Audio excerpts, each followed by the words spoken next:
বিসমিল্লাহির রহমানির রহিম। যারা কাউকে হারিয়ে খুব ডিপ্রেশনে আছেন, এই গল্পটা তাদের জন্য।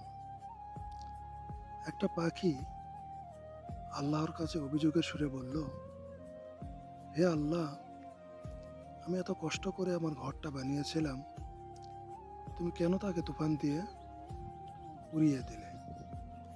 তখন আল্লাহ তাআলা বলল, তুমি যখন ঘুমাচ্ছিলে তখন একটা সাপ তোমাকে খাওয়ার জন্য এসেছিল। ঠিক সেই মুহূর্তে আমি তোমার ঘরটা তুফান দিয়ে উড়িয়ে দিয়েছি।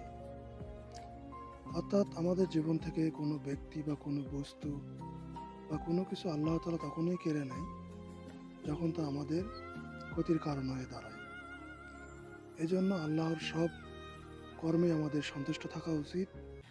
সব ক্ষেত্রে বলা উচিত আলহামদুলিল্লাহ, কারণ আল্লাহ একমাত্র উত্তম পরিকল্পনাকারী।